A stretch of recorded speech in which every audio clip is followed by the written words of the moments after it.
Hello everyone, welcome back to Praneetha vlogs. నేనైతే ఈరోజు బయట వర్షం వస్తుంది, సో అందుకోసం నేను పిల్లలకైతే మ్యాక్రోనీ చేస్తున్నాను.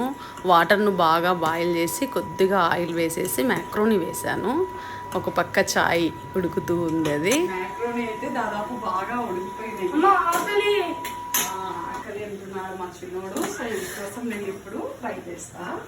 వీటిని ఇలా మనము డ్రైన్ చేసుకోవాలి. దీనిపైకి కొంచెము కూల్ వాటర్, ట్యాప్ వాటర్ తిప్పినట్లయితే మనకు గమ్మిగా స్టిక్కీగా ఉండకుండా బాగా ఫ్రీగా అయిపోతాయి. సో కొద్దిసేపు ఇలాగే డ్రైన్ అయ్యే వరకు ఇలాగే పెట్టేద్దాము. అంతలోపు మనము ఇక్కడ చూడండి, ఇక్కడ ఆనియన్స్, చిల్లీస్ అవన్నీ కట్ చేసి పెట్టుకున్నాను. నెక్స్ట్ ఎలా చేస్తానో చూపిస్తాను. ఇప్పుడైతే మనము బాండీ పెట్టుకొని ఇందులోకి ఆయిల్ వేసుకున్నాము. ఆయిల్ తగినంత వేసుకొని ఆయిల్ బాగా వేడెక్కాలి. ఇలా ఆయిల్ వేడెక్కాక ఇందులో కొన్ని పోపు గింజలు ఏమేమి ఉన్నాయంటే మినపప్పు, ఆవాలు, జీలకర్ర. సో ఇవన్నీ కూడా మనం ఇలా వేసేసుకోవాలి. ఇప్పుడే పెట్టాము కదా, ఇంకా ఆయిల్ బాగా వేడెక్కలేదు.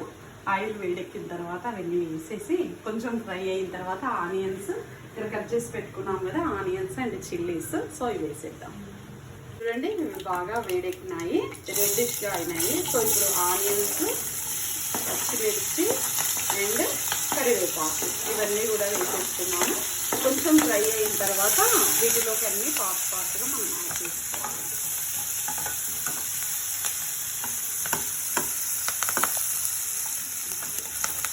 కొంచెం ఫ్రై అయ్యే వరకు వేసుకుంటాము. అంతవరకు వచ్చేసి మనము మెత్త ఉప్పు, ఇది ఒక టేబుల్ స్పూన్ అంత, మనం రుచికి టేస్ట్కి సరిపోయినంత ఆ విధంగా మనము మెత్త ఉప్పు యాడ్ చేసుకోవాలి. And then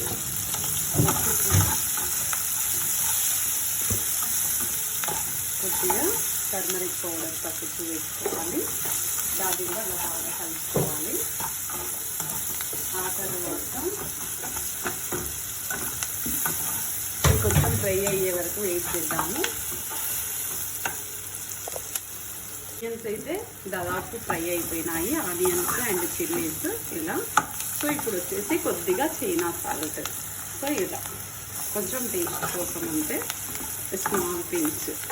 and then next ఇది వచ్చేసి soya sauce, green chilli sauce. ఇది గ్రీన్ చిల్లీ సాస్ వేసేద్దాం. తర్వాత రెడ్ చిల్లీ సాస్ అన్నీ కూడా ఒక్కొక్క టేబుల్ స్పూన్ అంత క్వాంటిటీలో తీసుకుంటే సరిపోతుంది. అండ్ నెక్స్ట్ ఇది వచ్చేసి టమాటో కచ్చప్, పిల్లలకు చాలా ఇష్టమైంది. And then soya sauce. Soya sauce మరీ ఎక్కువగా వేసుకోకూడదు, టేస్ట్ మారిపోతుంది. అండ్ రెడ్ చిల్లీ పౌడర్ మనం టేస్ట్కి సరిపోయినంత. ఆల్రెడీ పచ్చిమిర్చి వేసాము కదా, కొంచెమే వేసుకోవాలి. మా పిల్లలు కొంచెం బాగా స్పైసీగానే తింటారు, సో అందుకోసం అయితే నేను కొంచెం ఎక్కువగానే యాడ్ చేస్తాను. మీరు కొద్దిగానే వేసుకోవచ్చు క్వాంటిటీ. మా పిల్లలు చాలా స్పైసీగా తింటారు. And then chaat masala. So నేను ఈస్టర్న్ కంపెనీది వాడుతున్నాను చాట్ మసాలా. ఇది కొంచెం లైట్గా అలా చాట్ మసాలా వేసి బాగా కలుపుకోవాలి. దీన్ని ఫాస్ట్ ఫుడ్ అని ఎందుకంటారో తెలుస్తుందో, చాలా ఫాస్ట్గా అన్ని ఇంగ్రీడియంట్స్ కూడా వేసేసుకోవాలి. అండ్ నెక్స్ట్ ఫైనల్లో వచ్చేసి మనం ఈ విధంగా డ్రైన్ చేసుకున్నాం కదా మ్యాక్రోనీ, సో వీటన్నింటినీ కూడా ఇలా వేసేసుకోవాలి. చూడండి, అన్ని పొడి పొడిగా వచ్చినాయి, స్టిక్కీగా ఉండకుండా ఇలా వస్తాయి. అండ్ వీటిని ఇలా వేసి బాగా కలిపేసుకోవాలి.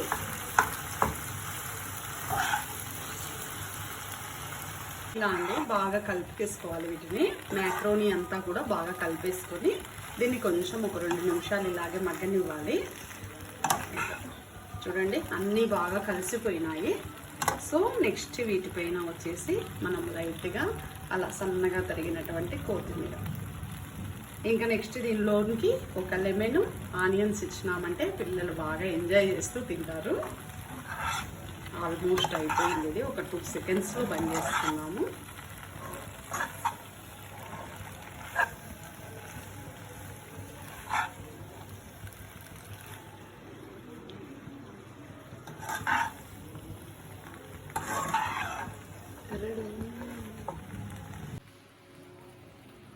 ఇది వచ్చేసి మా కోడలి పిల్ల వచ్చి టేస్ట్ చూస్తానని వచ్చింది. ఎలా ఉంది లిక్కి? యమ్మీ యమ్మీ. ప్లేట్లు ఎక్కడ? ఇస్తాను వెయిట్ 2 seconds. ఇక్కడ వచ్చేసి లిక్కితే నాకు కావాలరా అంటుంది మా కోడలి పిల్ల. మా పార్తే అస్సలు పెట్టట్లే, ఇచ్చేసినాడు మొత్తానికి.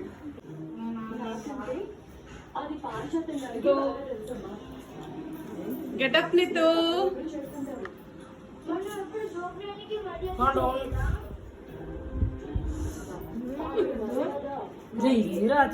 వీడియోలు కలిపి కావాలి.